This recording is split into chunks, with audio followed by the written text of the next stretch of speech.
Welcome to SpellCast, the Gaming Wizards podcast. Yay! It's been a while. Assuming this recording doesn't get fucked up. Yeah. Or glitched, or corrupted, or anything else that has happened to all of our videos ever. Yeah, well, I mean, we were talking about this just a second ago, but just to review, so Braid, it cut our mic, so we had no commentary. Yep. I think the next issue came up in Mega Man Legends, where I clicked the wrong button, so it was all human error, but we had no game content. We lost footage and game audio. Then we had Shadow of the Colossus, where the footage corrupted, so the game audio was there, but there was no video to go with it. And then again in Shadow of the Colossus, we had the game audio cut out, so there was footage, but no game sounds. Mm-hmm. And then now we've had Legend of Zelda desync the game audio from the game footage for no apparent reason, so... I want to say I'm pretty sure it's the capture. Like It had to be an issue with that. Like, if it lags, sometimes it'll drop frames, but it won't drop audio. So there's, like, a little bit of it... Like, it's recording the audio as it goes, and the video it has to, like, capture on the fly. Yeah. So if it drops a few frames of video, the audio is still going, so it's like, if you can imagine, like, the two timelines going side by side, one will get shorter because it's dropping frames. So that's why the audio gets desynced. But the audio was behind the video. Like, the video was ahead of the audio. Yeah, so I think what happened is, like, at some point later on, it dropped the frames, and that caused it to get, like, out of sync. Like, that's how it works, I'm pretty sure, because, like, I've seen Let's Plays where, like, multiplayer Let's Plays where somebody will have to, like, stop recording and start recording again and resync everything because they've had frames drop. Huh. So I guess that's probably what happened in Legend of Zelda, except I think usually what happens is it desyncs from the commentary. So I'm not sure if that's what happened with the capture or not. But, yeah. I don't know. We have problems. So, do you think there's, like, a way you could fix the audio? Like... Actually, yeah, probably, because... Realign it? Because, yeah, when I put it into Premiere, it has, like, there's the video line and then the audio line, and by default they're linked together, but I can just unlink them, because that's how I link it with the commentary, because once I sync it up, I just link it, so then whenever I cut, it cuts, like, all three lines. It'd be easier to show if I could, like, draw a diagram, but, yeah. I have the mental image, I get it. Yeah. So. Yeah, because what I'll do is, like, once I sync it, I unlink the video from the game audio, and then I select all three and just link them together, so it's like three lines. So yeah, I could probably resync the audio. I didn't even think of trying that. The game audio to the game video. Yeah, I mean, you could just use the part where we synced our commentary to do that. Yeah. Ideally. Assuming there's not a point later on in the video where it gets, like, more out of sync. But, yeah. I have a theory, and I might have to look at the video again to confirm this, but I think when selecting, like, whether you're doing regular Ocarina or Master Quest, I think during the load time, where it actually loads up the game, that's where it messed up.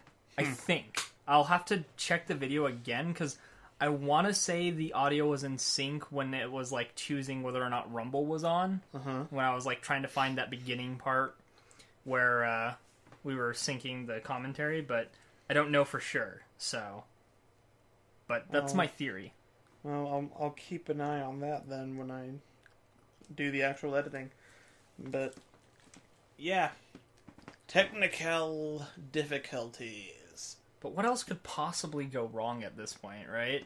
I was gonna say we could have the game crash, but we've had that happen too. When did that happen on us? It was the very last episode, at this point, of Jedi Power Battles that we recorded. Oh, yeah! It crashed right at the end. Like, after we beat the boss, and we're on our way to the next level, it just crashed in the middle of the cutscene. That's right. I remember that now. And we didn't want to go and do any more because we were at the end of our hour of recording anyway. So at this point, we've played through the first 2 levels again and actually have a save point at the start of the 3rd level. So we'll be ready to go whenever those episodes start going up. Well, that shouldn't be too far off because we're nearing the end of Shadow of the Colossus, so... I have a couple of weeks to get off my ass and do the thumbnail art. We recorded them so far in advance because we were expecting to have a lot of more work to do on Shadow of the Colossus because we were going to be animating stuff, but then that never happened, so it's just kind of, Yeah. It's just some footage that we had in reserve in case there ended up being a gap, which we've been really good at recording stuff in advance, so there haven't been any gaps yet. Except on days where I either forget to upload an episode, or it gets stuck in YouTube processing, or I schedule it for the wrong time. But, I mean, But yeah, other than happens. those... There haven't been any gaps because of not having the episode ready. It's just scheduling it, or YouTube fucking up on me, which happens annoyingly often. Yeah. But, what can you do? Like, it'll say 95% processed, and just stay there for the rest of the day. That's awful. Because usually what I do is I upload it the previous night and schedule it to go up at noon the next day. So it's really annoying waking up in the morning to, check on it and see that it's still at 95% processing. I'm like, really? It does not take 8 hours to process a fucking YouTube video, even one that is vaguely HD. Well, I guess the only solution I could think of is, upload it even more in advance, just in case. So I have time to catch it. But, yeah, worst case scenario, it ends up being late, that same day. Yeah. If I have to do that. Or if I don't... Depending on, what my work schedule is, I might see it in the morning and be like, fuck, I don't have time to upload that again. Yeah. And even if I did, I wouldn't have time to post it anywhere, so... Might as well just say, well, YouTube fucked me over today, so we'll have an episode up tomorrow. Which is what I end up doing. Yeah. And that works. It works. It's YouTube's fault, not mine, when that happens. Yes, just blame YouTube for all of your problems. Not all of them, just for when videos get stuck on their end of uploading. Yeah. It's like, oh, we have to process your video, so it'll download okay. And I'd be like, okay, go ahead and do that, because, it's part of the process. That's why they call it processing. But then you don't actually send it all the way through, and it just kind of sits there at 90-something%, and nothing happens. You can't watch it, because it's not technically processed yet, so it doesn't go out to anybody's subscriber feeds, and it just sits there. Thanks, Obama. Thanks YouTube, more like. Yeah. Yeah, well, yeah. It's not bad enough that they change their fucking layout every week and force everybody else into it. I'm still mad about that because we don't have our custom backgrounds anymore. It's fucking bullshit. I know. I'm like, oh, it's a more consistent cross-platform experience because now your site constantly looks like you're looking at it on an iPad. I'm like, even though I use my iPad now for 90% of my YouTube viewing, I still watch stuff on my fucking computer. I like having the custom backgrounds and everything. Yeah. It adds personality to the channel. Yeah, now you just kind of have a banner, and it's not enough. It doesn't feel right. But on the plus side, I don't have to worry about keeping our game tracker up to date. Because that's right, that was a thing we had. Yeah, we had a thing. That was cool, though. It would have been cool, except we very quickly probably would have gotten, off of that. Because we had the set order that we were going to do the games in, and then there would have been one that we had trouble recording or couldn't do for whatever reason, and had to skip, and just... Ocarina? Yeah, exactly. That was planned... Well, we just have to alter the tracker, but... Yeah, it was planned pretty early on. And then it turns out every possible way of recording it did not work. Yeah. It's probably for the best, because, Yeah. It's a popular game. People will probably find our channel through that, if nothing else. So it's and good to have more. it's nice that it's high quality. there. Like, it's Yeah. actually captured, it's not emulated, and we don't have a shitty Rock Band mic for audio. Yeah. But yeah, I remember trying to get Ocarina to work. Like, we tried, I want to say, like, 3 or 4 different ROMs on multiple different emulators, and there was always something wrong with it. Yeah. Like, there was the one where there was no game audio. No game Then there audio. was the one where there was, like, distorted game audio. Oh, yeah. Wasn't there one with the color, like, fucked up or something? There was... I think so, yeah. Yeah. All kinds of Not weird that we don't things. already have that problem with it going black and white whenever we try to record it. Well, we take care of that, though. That's Yeah. just me plugging things into the wrong thing. That's where, like, every time we try to record Ocarina, we have that, like, issue, and then it's like, oh, now that I know what the fuck that is, you can just be like, flip the switches, and it's like, good. Yeah. So, no problems there. We're good to play for another hour, and then not play it for another week. Minimum. Sometimes another, like, 2 or 3 weeks, just depending on how our schedules pan out. Pretty much. Yeah, it would be nice to, like, get back into a consistent, like, weekly doing stuff, but we're at least staying far enough ahead of our upload schedule that we don't have to, like, we don't run out of things and have, like, hiatus. Yeah, so far that so. hasn't happened. Because, at least my schedule's been pretty consistent lately. I don't know how long I can count on it being that way, but... For now. It's nice that yeah. we have that, and if there's a change in the near future, then We'll we'll deal with with it as it comes, yeah. Yeah, and mine's been consistent, so... Good for you. Sorry, there was a bug on me.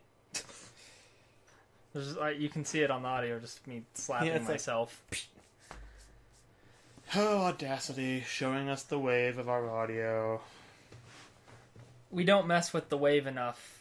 We gotta make it do funny things. We already did that in a test recording. Yeah, I know. But we need to do it again. We really don't. I mean, it could be Otherwise, the rest of this podcast, it's it's just going to be us making stupid noises and trying to make funny shapes with the waveform that nobody else is even going to see. Yeah.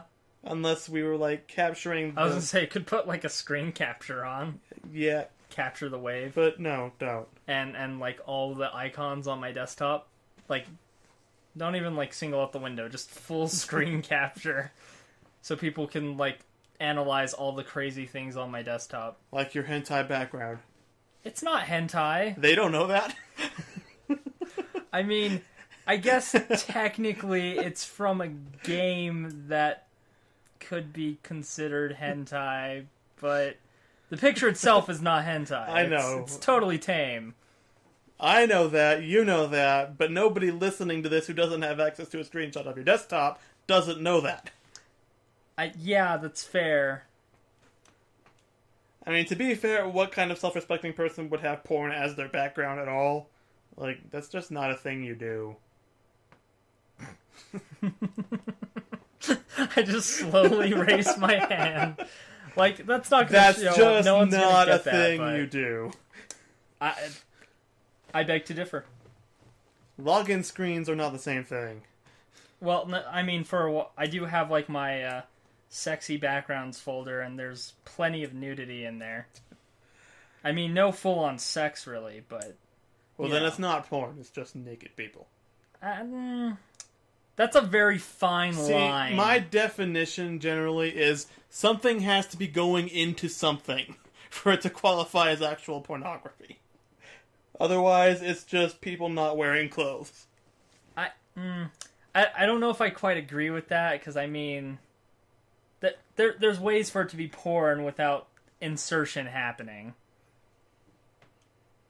Like masturbation. But, you know. Generally, something is still going into something, though. Not really. Not always. Not always. I'm just saying. Like, there's like this line of like this is artistic nudity and this is pornographic nudity, and it all depends on like positioning and all that. It's really about intention.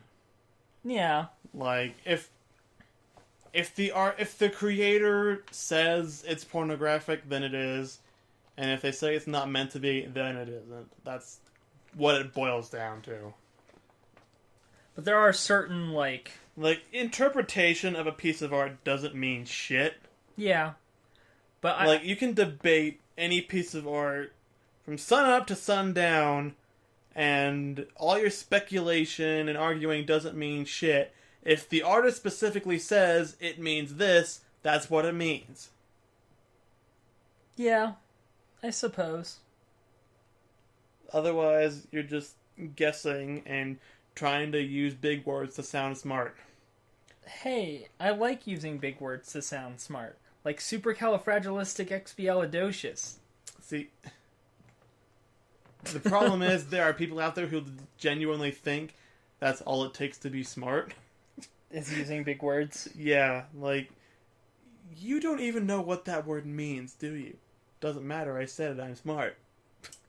But I know it exists, and that's what counts.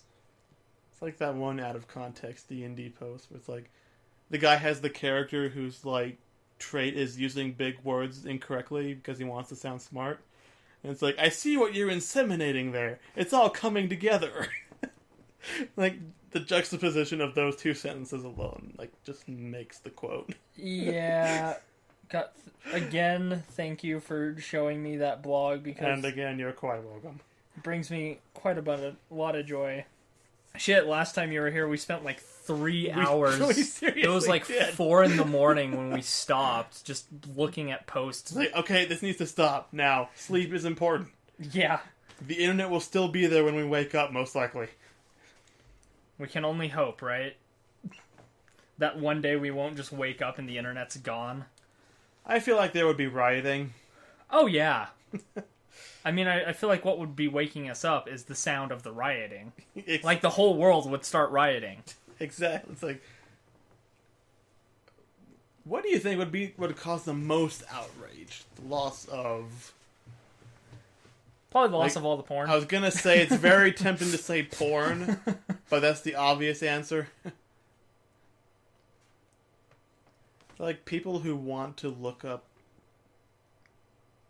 People writing papers would probably be extremely pissed off. Yeah. For several reasons. Like, you don't have access to your information sources. How am I supposed to bullshit my paper without Cliff Notes? Chances are you're probably submitting the paper electronically, so you wouldn't have email. You don't have anything to distract you from actually having to work on the paper. You can't have Netflix open while you're trying to not do it. Yeah, or YouTube, or Facebook, or Twitter. Anything. I still don't understand the point of Twitter. I don't get it. It's a really good... Like, there really isn't a point to it unless you have, like, over 10,000 followers. Because everything you say is just, like... It's like you're standing on a mountaintop and shouting to the world. It's very unlikely that anyone's going to hear you, let alone repeat what you said to anybody else. Yeah. Just, I don't know. Twitter's weird. It is. Its whole existence baffles me. But yeah, there's a video that was posted to Reddit, like, within the last week or so that kind of talks about the, like, birth of memes and internet jokes, and pretty much anything gets posted on the internet, and it compares them to germs very interestingly. To the point where it never uses the word meme, it calls them thought germs. And, like, everything you post on Facebook and Twitter is like a mental sneeze that spreads your thought germs everywhere, and they try to replicate because you want people to repost what you're saying and respond to it, and then they mutate into new ideas and memes, and it's like a picture of a cat, and then somebody takes that picture of a cat and adds a caption to it, and it becomes a joke, and everybody else has their own unique, finger quotes, unique version of that joke, and they put their own caption on it, and then it becomes a meme, and it's basically like a thought disease. Interesting. And it keeps getting posted and mutated and changed, and... So it's kind of like how when I'm playing Final Fantasy XIV, and I just randomly spout random shit about our Lord and Savior Coral Kitten into the chat. That's my thought sneeze. I'm trying to get people to accept our Lord and Savior Coral Kitten for he and mewed somebody for our decides sins. that's a good idea. They've become infected with your mental sneeze, and they've got the germs, and then they can spread it to other people who think, "Hey, that's kind of funny. I want to be part of the joke. I will run it into the ground and out the other side of the planet." That is my eventual goal. We will all realize that he mewed for our sins, and on the third coil, swift cast rays. So you want to make it a meme, basically. I wouldn't complain if it became one. Let's put it that way. Like, I'm happy with it being an in-joke that, like my circle understands. Mm-hmm. But if it spread, I'd be happy. I mean, that's kind of how most memes really start, too. It's like, Yeah. it's somebody's inside joke, and more people get in on it and understand it, and it becomes less of an inside joke and more just a joke. Unless it's not a joke at all and just something stupid and bullshit. Yeah. Or references. Yeah, Because references. References aren't jokes, usually. Not in and of themselves. Not in and of themselves. Like, if used appropriately, they can be jokes, but if it's like, hey, it's like that movie where that thing happened. Like, I saw that movie, that thing did happen. Was that supposed to be a joke? Because all you did was just tell me that something like this happened in another movie.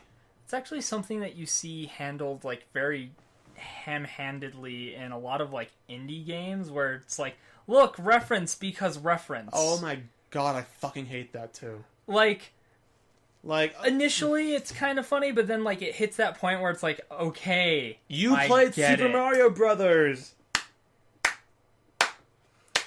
Like, I don't remember what it was called, but there was a game my friend was showing me, and I played a little bit of it, and it was an okay game. Like, it was solid and it was interesting, but, like, it hit a point where the references were just like, okay, I get it. References. Enough. It's like every fucking... any game with pixel art has to be a love letter to the fucking 80s. Yeah. Like, that... I did a video on Green... just looking at all the shit on Greenlight. Yeah. And everything was like... it's either a dungeon crawler, a fucking survival apocalyptic Minecraft Z game. What if our something. Minecraft but no cube?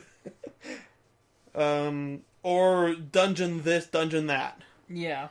Fucking dungeon, like, I swear, even the ones that are actually on Steam, like, if you search dungeon, it's like, dungeon crawler, super dungeon crawler XYZ, dungeon this, dungeon that, it's like... Endless Dungeon, Legend of Dungeon. It's like, fucking, why? I mean, Dungeons I and understand Dreadmore. it's easy to work in a generic fantasy setting with, like, public domain character designs, Yeah. but it's a little too easy. Yeah. I mean, there's nothing wrong with that being your first game. Don't sell it to people, though. I don't know, like, I feel like there's enough well-made dungeon crawlers out there that it doesn't bother me much, but I do think the market's oversaturated with them. Like, there's way too many dungeon crawlers out there. Most of them are just going to get overlooked anymore. See, and the problem is that there are well-done ones. And that makes everyone think, oh, I can make a game that's like that, except it's exactly like that, and what's the point of it being a different game at all? Yeah.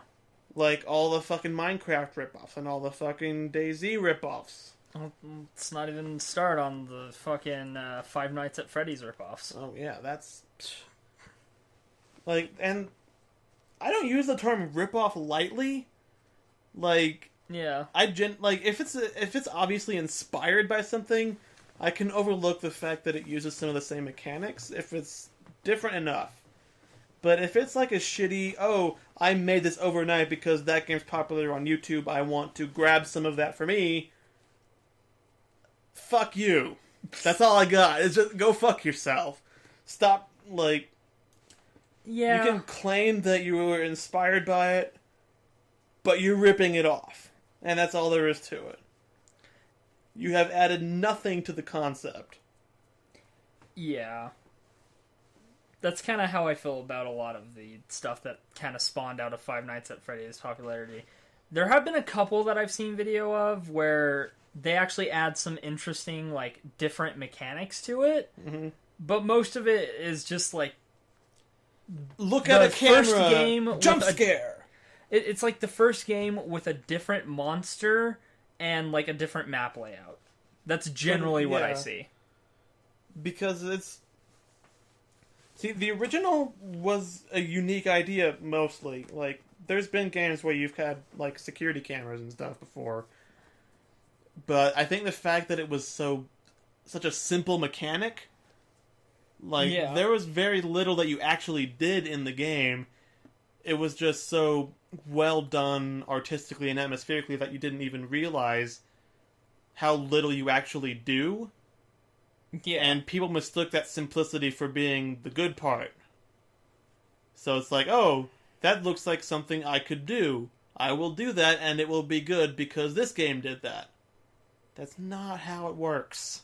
Yeah. There has to be something at least different, not necessarily better.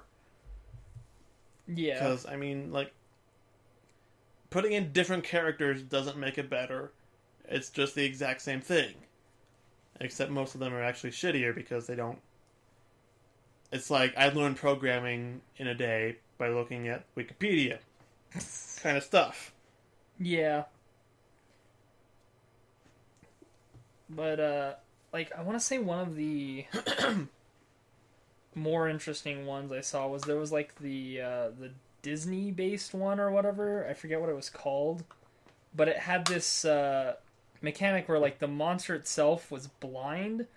So, like, but it would hear you or something. So, like, if it got in the room, you could shut off one of your cameras in another room and it would make a noise and it would send it over there. But you lose that camera temporarily. Huh. That's interesting. That kind of sounds like... Have you watched any of the Five Nights at Freddy's 3 Yes, videos? I have. Yeah, that's like the exact same mechanic almost. Like, you play the sound and it goes there, hopefully. Yeah. Or at least somewhere near... Away from you is the idea. Like, it doesn't matter where it goes as long as it's not near you. It seems like doing the sound at, like, the room next to wherever it currently is the best way to actually get it to move to the sound. Yeah, that's from what I can tell.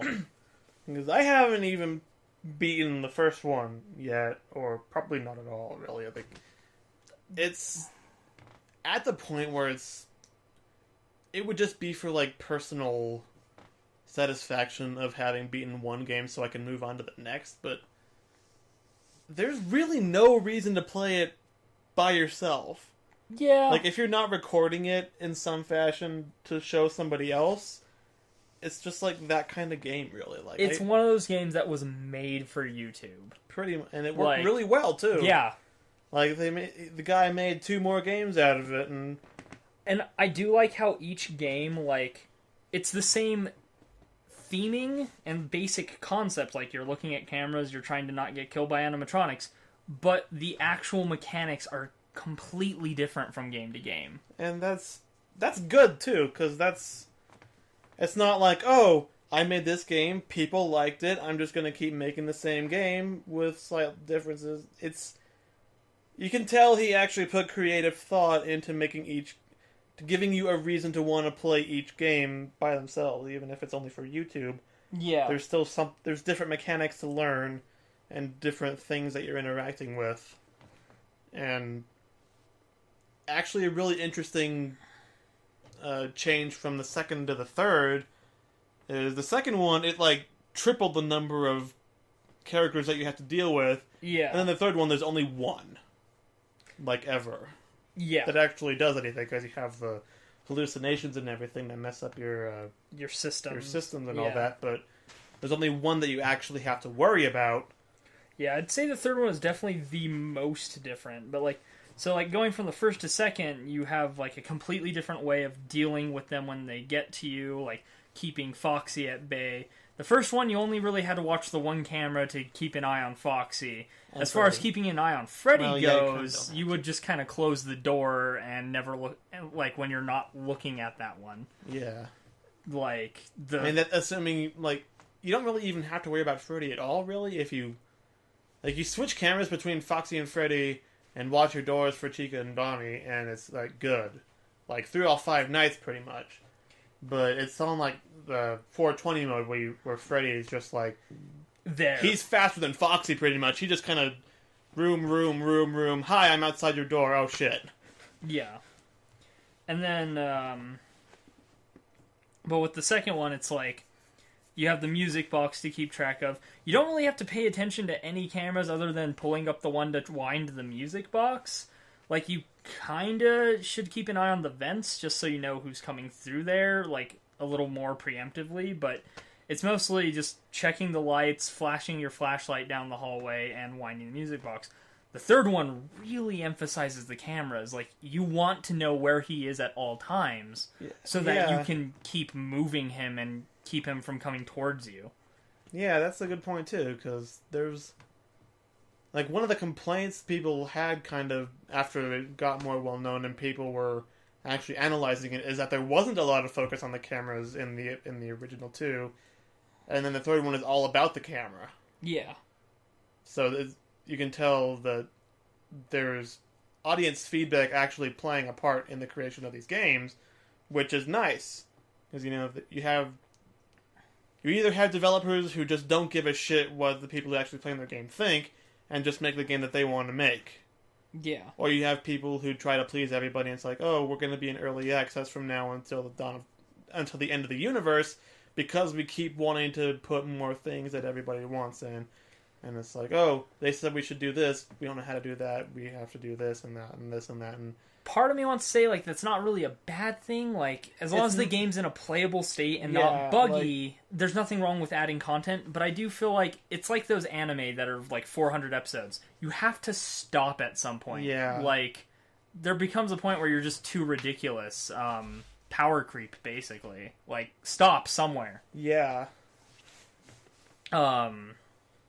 Like, someone I know has been telling me about, like, the next Terraria update that's supposed to come out. I'm like, that's cool and all. I'll probably never get to it.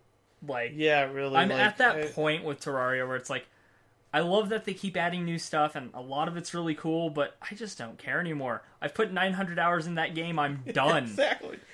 Like, there's only so many times you go from, like, wood to iron to silver to gold to fucking platinum to this and that, and it's like, yeah, now I've got hard mode. Now I can get cobalt and mithril and titanium and adamantium, and it's like, and then they keep adding more stuff. It's just like, yeah, like, I mean, I can one-shot Skeletron Prime now. Where do I go from here? Duke Fishron.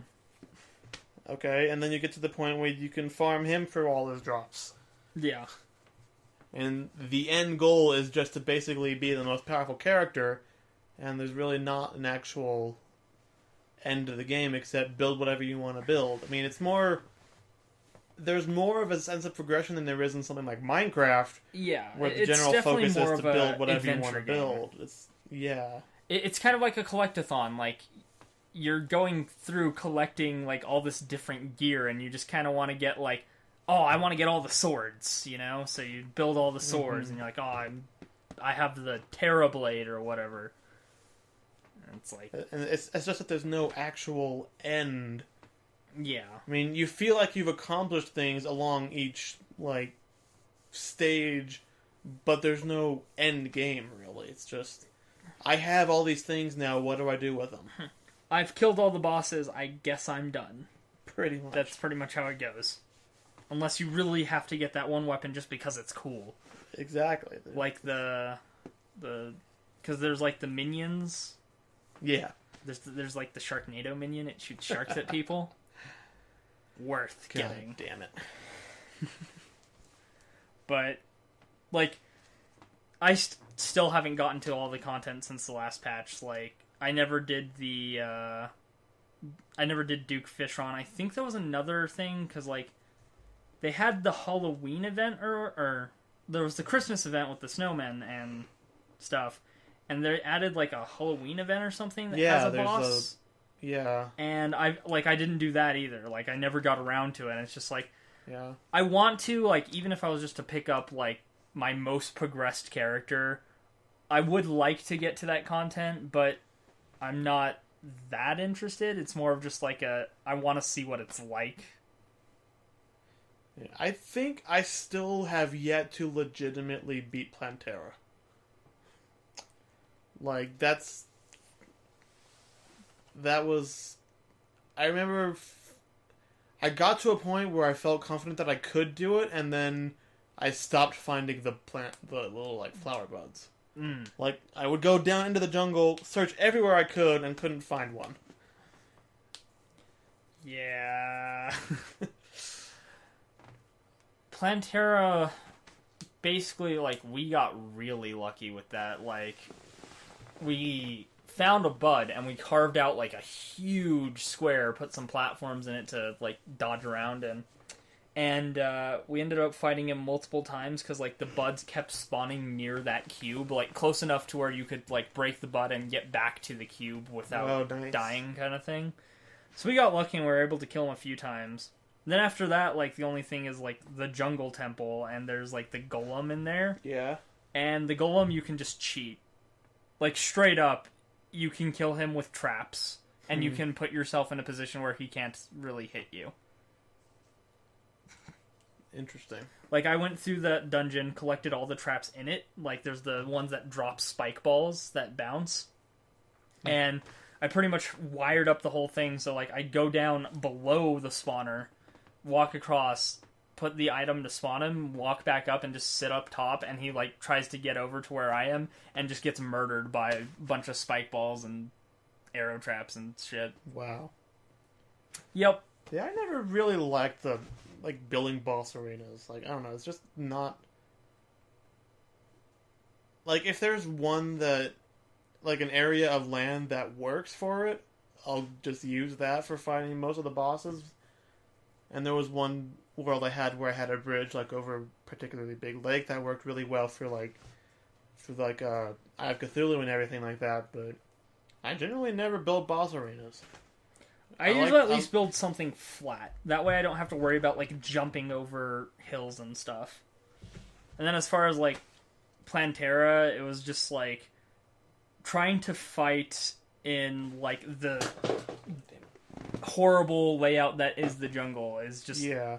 It's not worth it. It's much more effective. Just, like, giant empty cube, done. Yeah, pretty much what I did one of the times I tried and failed to fight Plantera was I found a bulb and just, like, dynamited the fuck out of the surrounding area. So I had a big open area to fight it in, and I still didn't win. Yeah. That's not a bad strategy, though, as far as making yourself an area for it. Yeah. But, like, there's some bosses that are just more effective if you have a big flat space to just, like, kind of back and forth. Like, the twins, for example. The best way to fight them is just to, like, run from them so that you can dodge easier. Yeah, and shoot back at them with whatever range you've got. Yeah. But at least I never resorted to that, like, thing where people would put, like, a block of hellstone and not have, like, any obsidian anything equipped, so they're just taking, like, the one fire damage because their armor's so powerful, and they just sit there with, like, an auto swing weapon to fight the destroyer. And use the temporary invincibility from getting hit? Yeah, so that they don't actually get hit by the boss. Fucking really? Yeah. Like, so when they first added hard mode, that's how people were beating all the hard mode bosses, because, like, wait, we can just... Hellstone. Oh, well, look, I take one damage. I killed the destroyer because it can't hit me. And whatever regen they have just completely negates that, huh? Yeah. That's fucking ridiculous. I wouldn't even have thought of that. And then you get the accessory that extends invulnerability time, so it's even less of an issue. Like, yeah, and then but in hard mode you've got, like, I think it's what was it? I think it was titanium armor Like, the set bonus is when you get hit, you're invulnerable until the next time you get hit. And, like, no, there was something more to it than that, but... Yeah. That is ridiculous, like, that power. Maybe it wasn't titanium. It was one of the... It was something you got after hard mode. Like, I think it might have been, like, a newer... recent edition, but yeah. Yeah. There's one set of armor where if you get hit, you have like shadow whatever it is, and you're basically invincible until the next time you would get hit, and at that point you don't take damage, but you're vulnerable again. So you get hit, you're invincible, you get hit, you lose the invincibility, you get hit, you're invincible again. So if you can avoid getting hit, pretty much, you're invincible by anything that would hit you, and it's just ridiculous. Does seem a little silly. But yeah, so I don't know if that strategy still works. I want to say they did something to fix that, but I don't know for sure. But yeah, that was a thing at a point. Interesting.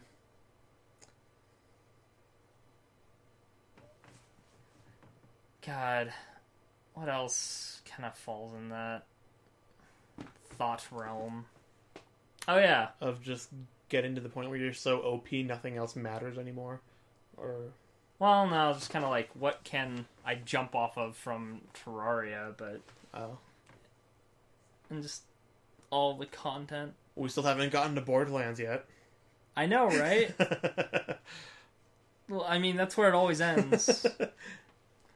I've been trying to, like, steer clear of it, like, can we avoid Borderlands? No, we can't. Well, not if you specifically draw attention to Well, it. yeah, but I mean, if you try not to think about it, that's where your mind goes. I guess so. It's like, don't think about a polar bear. What's the first image that comes into your mind?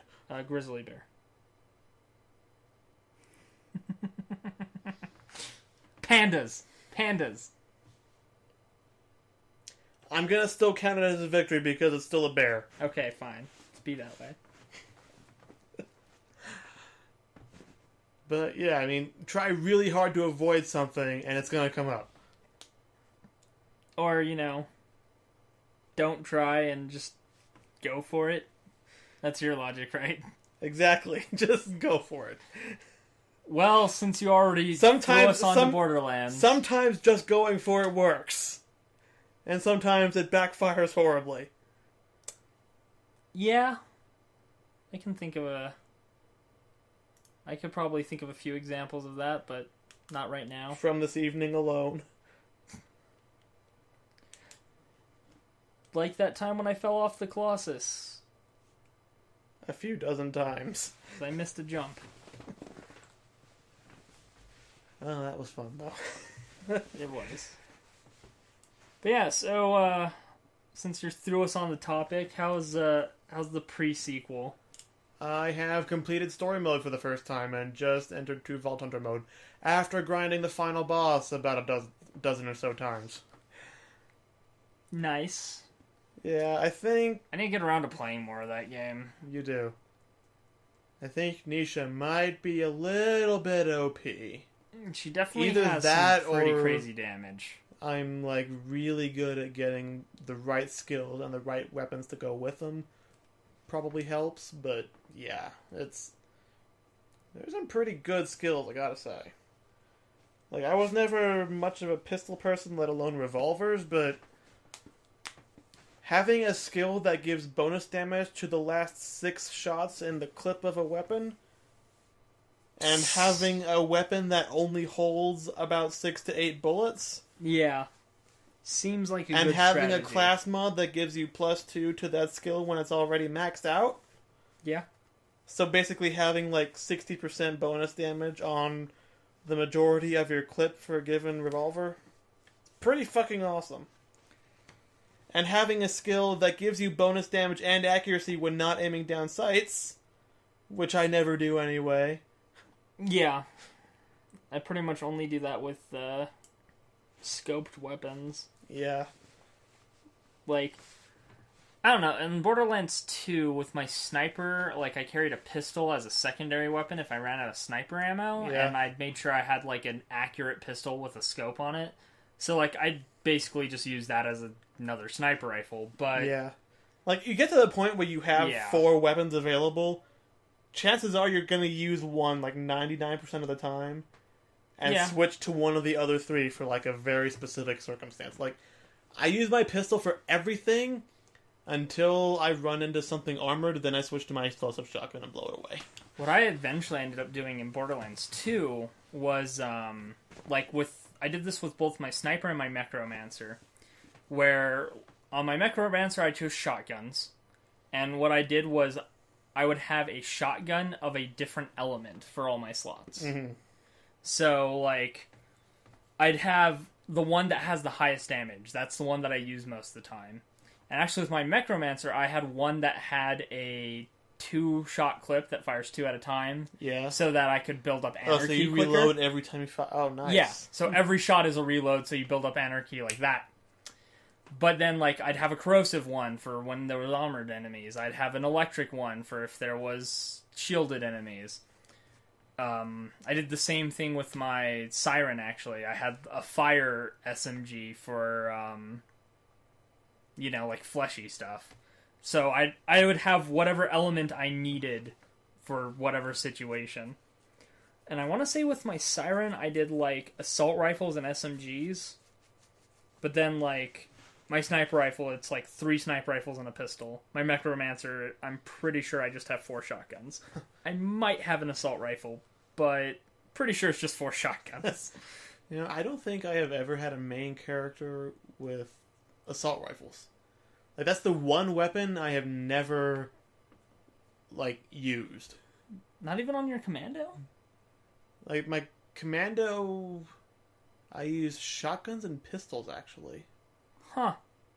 Like, Crazy. mostly the shotgun, because I found that explosive, that Torg shotgun. Yeah. That was fucking amazing at just blowing everything the fuck up. Torch shotguns are the best thing They ever. are the best. My Lawbringer in pre-sequel has one.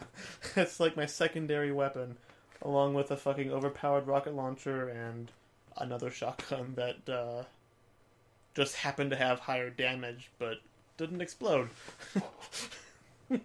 Exploding is effective. It at really killing stuff. is. Like, there's in pre-sequel you run into these like gigantic mech guys.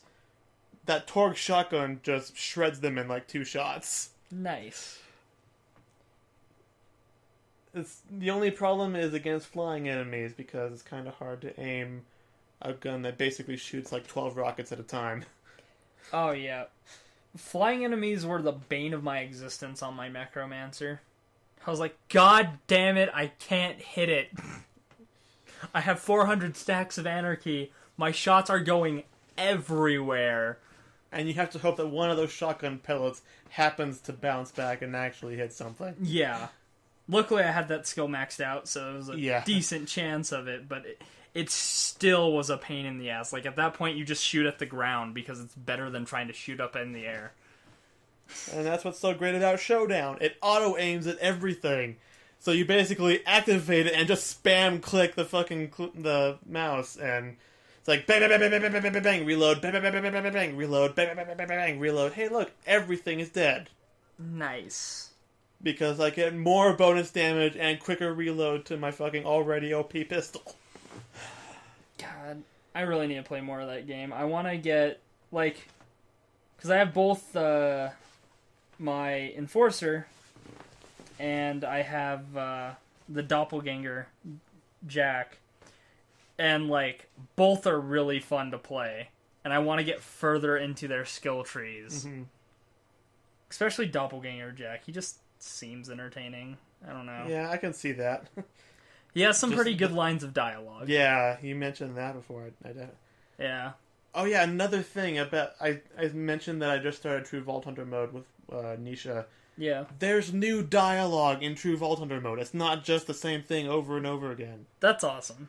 Because, like, the whole context of the pre-sequel is it's Athena telling the story to the other Vault Hunters. Yeah. So like, at some point during your first playthrough through the game, Tina shows up and starts like asking questions about what's going on in the story. And true Vault Hunter mode, she's like, tell the story again, but make it more exciting and change the names of the guys you killed. So it's like actually like That's canon funny. that you're playing through the game again. That's really funny. And they talk about like stuff that you don't find out until later in the story. So she's like, so who's the scary alien? And who are these guys? And she's like, well, they're crazy doll soldiers who want to kill Jack. Hey, spoilers! Like, we're not supposed to know that until later. And it's just like, god damn it. I'm actually gonna like... It's actually a new experience playing through the story again. That's really cool that they did that. I'm happy to hear they did that. Yeah. Plus, Tiny Tina is probably like the best character in any game ever. Definitely. But yeah, it kind of reminded me of the New Game Plus in Bastion. Yeah. Because the whole like time travel thing, and the narrator's like, I feel like I've told this story before. It's like, yeah, that's a subtle nod to the fact that you're playing New Game Plus. Versus, you are definitely clearly playing the story over again, but there's different dialogue, so it's worth it. Yeah. I look forward to seeing if Ultimate Vault Hunter mode continues thing. the trend somehow. I'm sure it will. Yeah. I look forward to soloing the raid boss again. Maybe in True Vault Hunter mode, it'll actually be It'll a raid actually boss require and, a full require party. a raid, Yeah. and not be soloable. Unless Nisha is actually that OP. You never know, I guess. But yeah, I was like genuinely excited when I pulled that off. I was like, I went into it thinking it was gonna like, because I went and fought Terramorphous solo just for the hell of it, and pretty much wiped almost immediately. I was Sounds like, about okay, right. let's just see how difficult this actually is. And it's basically the final boss again, but he's more of a bullet sponge. And he has like a couple of like one-shot attacks, basically. But it's the exact same pattern, the exact same strategy, you just have to stay... It's harder to stay alive. Okay. So I was a little bit disappointed that was what they passed off as a raid boss, but I was still excited that I managed to solo it. Yeah, just wait for the DLC that adds, like, the super impossible boss of Doom. Which I'll have to eventually get if I ever want to use the fucking class mods that I crafted. That's so funny. Bullshit! I mean, it's kind of cool, but the fact that it doesn't allow you to use them is a little frustrating. It's stupid that it allows you to craft it without letting you use it. Yeah. Because it's supposed to be like, you get it for finishing... It's like the DLC that adds the arena, basically, where you fight all the enemies. It's like the drop for beating that. That's so And the fact that funny. you can craft it at all is ridiculous. But it's dumb that it lets you craft it and doesn't let you equip it unless you have that DLC. Well, at least you have something to use when you get the DLC, right? If I get the DLC. I probably will eventually. Like, if... Eventually, When there's more of it. Maybe. I don't know. I'm kind of wondering if they'll have anything as awesome as Assault on Dragon's Keep. I doubt it. Like, That's how a do lot you to- top that? Like... I don't know if you can top Borderlands 2, really. Like, that was... Like, I was worried that the pre-sequel wasn't going to be as good as Borderlands 2. And I don't think it is, but I still really like it. I don't know. Like, You can kill people with butt slams. well, yeah, but, like, they added stuff to it, and it's a good sequel, or a pre-sequel, whatever the fuck you want to call it. It's... I like it, but I still like Borderlands 2 better because of how big it was, and there was more to do, I guess. And I don't feel like the pre-sequel really has that, because I already have the achievement for doing all the side quests, and I don't think I have that in... No, in fact, I know I definitely don't have that in Borderlands 2, because there's some of the arenas that I haven't done yet. You never did the arenas? I did all Yeah, those. like, I remember... I found the arenas really fun. Yeah, I First did a playthrough. couple of them, but there were some where it's just like, yeah, I'll get to these eventually, and then I just never did. As someone who did everything in the first and the second Borderlands game minus DLC stuff. I'll probably do everything in the pre-sequel, and It's not hard. I guess I'll kind of see how it compares, like, amount of content-wise. Because, like, that was the only stuff I never got to, was the DLC stuff. Like, in the first one, I did 1 or 2 of them, but I didn't do all of them. The second game, I pretty much did everything that wasn't a raid boss in the 4 major ones, but I never did, like, the minor DLCs they released. Yeah, I still don't have any of the DLC for the first one, but I need to go back and actually finish my Commando game. Like, I want to replay it and see, like, what references to the original story that I've, like, just Forgotten missed about, or forgotten yeah. about, because there is, I mean, not surprisingly, there's a lot of that in the pre-sequel, too, like, Yeah. not to spoil anything, but, you know the Threshers in Borderlands 2? Yeah. They're not native to Pandora. They're from space. They're from the moon. Oh. And Sir Hammerlock is the reason they're on Pandora. God damn it. Yeah. Well, There's a mission where you capture a couple and send them to him for study, and they kind of... It's kind of implied that they don't stay contained very long. fair enough. Yeah, Well, now I know. yeah. And there's quite a bit of that, too.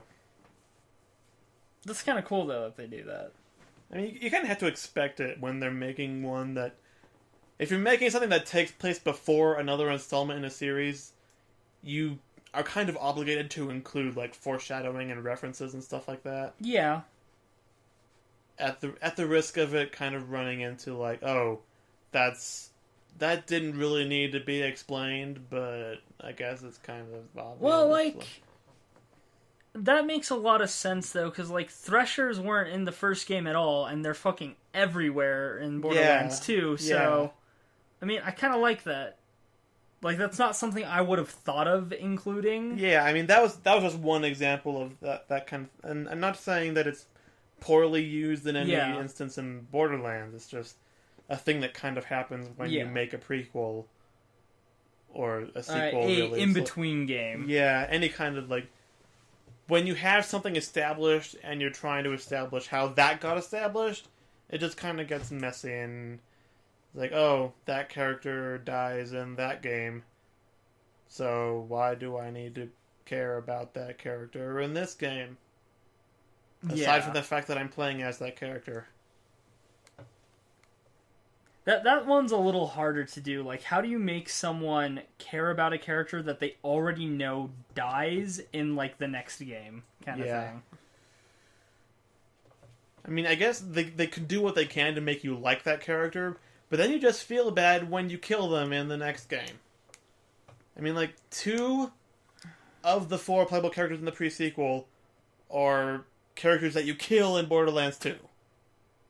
Yeah. I mean, one of them you have to kill, one of them is an optional boss, but... I mean...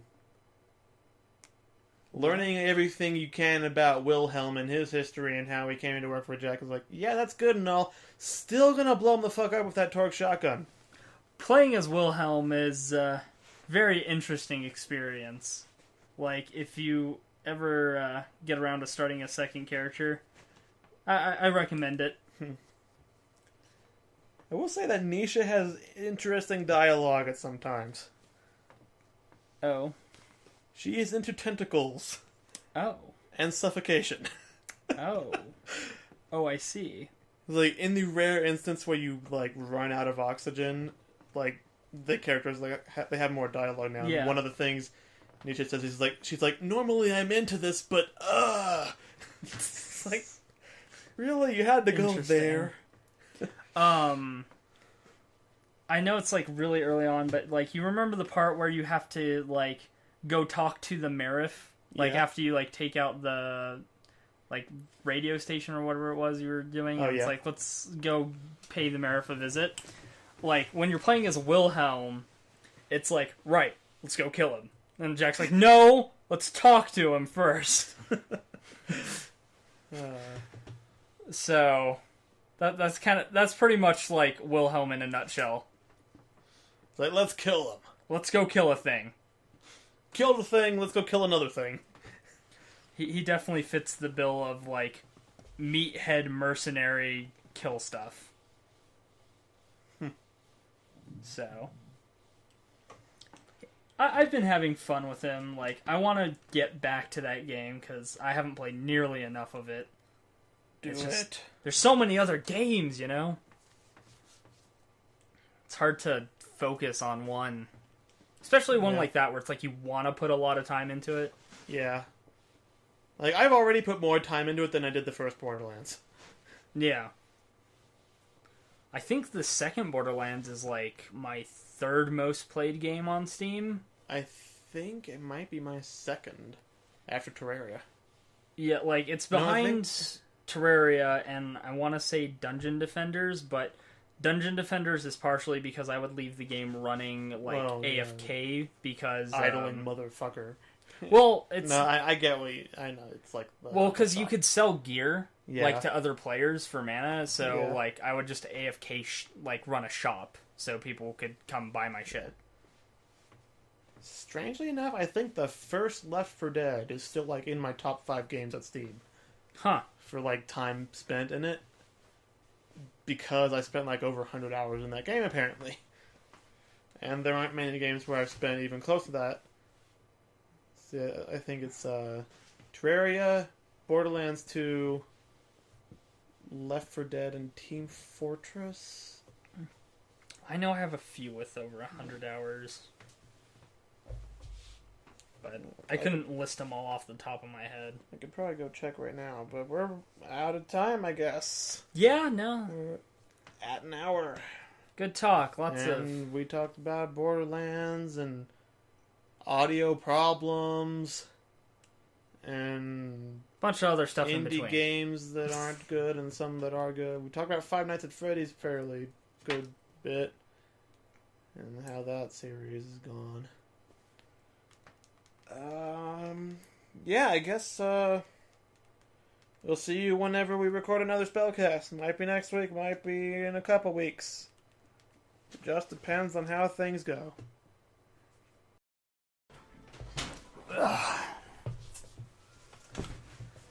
I'm doing a quick mic test. I'm going to have to move that bag of sunflower seeds so they're not in front of the screen. I'm also going to have to tilt the screen so it's not all, weird. And then, let's see if I scooch my booty over this way. Nathan's going to be sitting about here. He also has a clear view of the screen, and it looks like the mic's picking him up okay.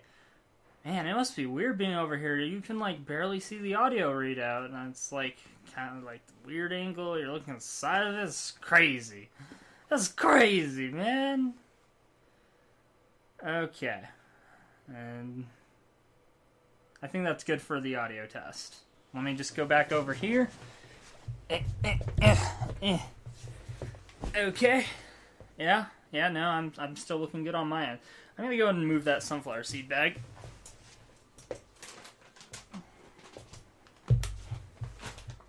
Those way back there on the bed. Ugh. And then do.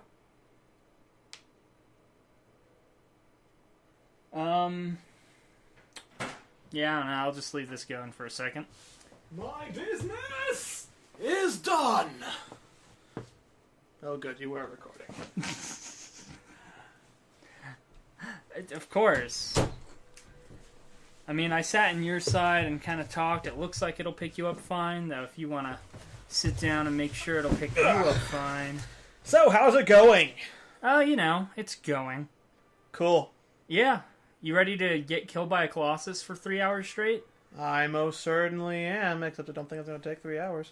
Okay, well... I'm just going to mumble under my breath for a couple seconds and gradually get more clear and then a little bit louder! Yeah? Okay. Okay. Audio test complete. Sounds good. Let's play that back. Speaking of which, we're running out of stuff to put at the end of Spellcasts, so we should probably save this one. Oh, I will. Yeah. Has it been going since I left? Pretty much. Cool.